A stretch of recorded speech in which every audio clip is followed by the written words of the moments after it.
स्वामी परमानंद जी रोहतक से। राधे राधे महाराज जी। महाराज जी आपके चरणों में कोटि कोटि प्रणाम। महाराज जी कभी आप साधन को इतना सुगम बता देते हैं कि जिसने एक बार राधा नाम ले लिया उसका भी कल्याण निश्चित है, परंतु आप कभी ये भी कहते हैं कि मन को वश में करना बहुत कठिन है, निरंतर साधना रत हुए बिना कल्याण नहीं होगा। महाराज जी इसमें क्या रहस्य है? एक बच्चा स्कूल जाता है, मास्टर कहता है कुछ लिखो, तो गोली और डंडा बनाता है, बोले शाबाश शाबाश सब टॉफी लो। एक साल जब गोली डंडा बनाता थप्पड़ मारता है, एक साल हो गए उसी गोली डंडा में लगे हुए, अक्षर लिखो का खा गा गा, समझ रहे ना? ये नए विद्यार्थी है और सत्य वचन है, यदि आप एक बार भगवान का नाम लोगे तो मंगल की नींव रख गई। लेकिन जो भजन परायण है, जो साधन परायण है, अब उनकी कसौटी है कि मनोनिग्रह, इंद्रिय निग्रह, इंद्रियों को विषयों से जाने से रोको, मन को विषयों का संकल्प मत करने दो, मन को निरंतर भगवान के चिंतन में लगाओ। 24 घंटे में सो गए तो बात अलग, जितना हम जग रहे हैं तो जगते समय हर काम करते हुए भगवान नाम चलना चाहिए। समझना होगा कि प्रारंभिक साधक को प्रोत्साहन दिया जाता है और मध्य साधक को कसौटी पे कसा जाता है और उत्तम साधक को प्रणाम करके उसकी वंदना की जाती है। तो साधना की को अगर इनको प्रारंभिक वो बात बता दे जो यहाँ है तो छोड़ देंगे कि हम तो चल ही नहीं पाएंगे। तो हम इनको कहते हैं आप विषय भोगो लेकिन धर्म युक्त भोगो। आपका जो मन हो, आज खाने का, आज पीने का, आज देखने का, आज सुनने का, वो भगवान को अर्पित करके नाम जप करते हुए तुम्हारा मंगल हो जाएगा, इसमें कोई संशय नहीं। लेकिन जो साधक धैर्य पूर्वक परमार्थ की चढ़ाई पर चढ़ रहे हैं, उनको प्रोत्साहन बड़े कठोर शब्दों से दिया जाता है, कहीं फिसल मत जाना, आगे बढ़ो। तो कल्याण की भी कोटि है,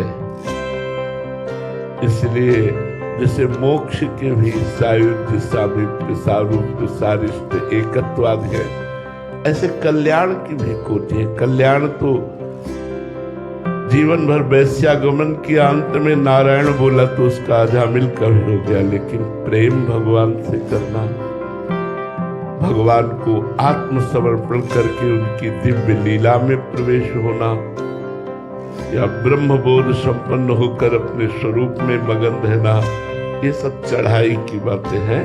तो प्रारंभ से लेकर चढ़ाई तक की चर्चा सत्संग में होती है, तो जो जिसका अधिकारी होता है वो बात पकड़ लेता है। जब ये बात आती है हम कुछ नहीं कर सकते, हम बुरे आचरण भी नहीं छोड़ सकते, तो उनसे कहते यदि बुरे आचरण भी नहीं छोड़ सकते तो राधा राधा पकड़ लो यार, हम छोड़ने की बात कहाँ कहते हैं।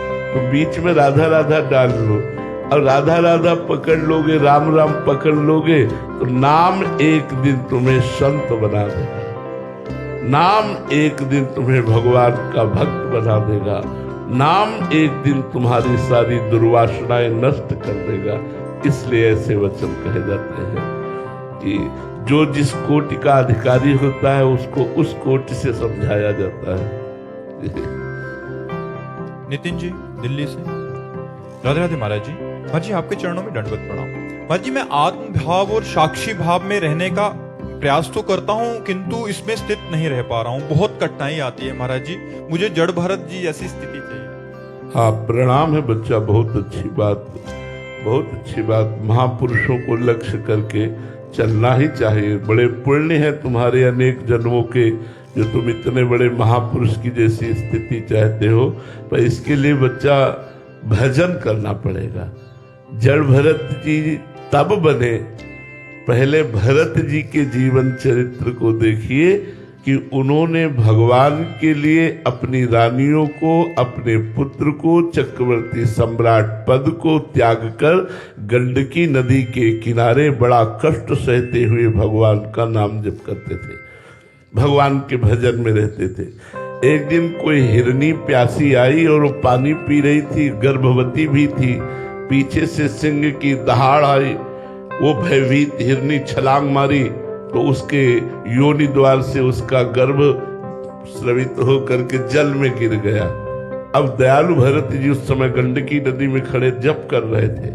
उन्होंने देखा इसका तो कोई आश्रय नहीं है, हिरनी उस पार गिरी और मर गई, ये बच्चा तो मर जाएगा। दौड़ करके जल से उठा लिया और उसको अपनी कुटिया ले आए और धीरे धीरे उसको दुलार करने लगे। 2-4 दिन में छोड़ देना चाहिए, लेकिन ममत्व हो गया, भय लग गया। जिससे प्रीति होती है उसमें अधिक प्रीति मन भा संदेहा, अधिक प्रेम होने पर मन में संदेह हो जाता है। उनको लगा कि मैं छोड़ दूं, कहीं भेड़िया खा जाए, कहीं कुछ कुत्ते खा जाए, कहीं कोई जीव खा जाए, इसलिए अपने पास इतना प्यार हो गया कि धीरे धीरे भगवान का भजन छूट गया और हिरण का चिंतन हुआ। इतनी आसक्ति हो गई कि अंतिम समय हिरण का चिंतन करते हुए प्राण त्यागा, तो अगला जन्म हिरण का पाया। अब उन्हें होश आया कि एक हिरण की आसक्ति में मैं चक्रवर्ती सम्राट पद जिन प्रभु के लिए छोड़ा, वो हिरण की आसक्ति से हिरण बन गया। अब वो हरी घास भी नहीं खाते, सूखे पत्ते खा करके गंडकी नदी में अपने हिरण शरीर को खड़ा करके पूर्व अभ्यास के अनुसार वैसे ही मंत्र जप करने लगे। जब हिरण का शरीर छूटा तब ब्रह्मबोध संपन्न महापुरुष जड़ भरत जी के रूप में प्रकट हुए। तो हमें लगता है हमें खूब भजन करना चाहिए, अपने शरीर को पवित्र तीर्थों में अवगाहन, संत समागम, शास्त्रों का स्वाध्याय, गंदे आचरणों का त्याग और खूब नाम जप करें तो भगवान की कृपा से हम जड़ भरत तो नहीं बन पाएंगे, पर उनके चरण धूलि का कुछ अंश तो बनी जाएंगे, क्योंकि भगवान के अंश हैं। हम जरूर ऐसी स्थिति को प्राप्त करें।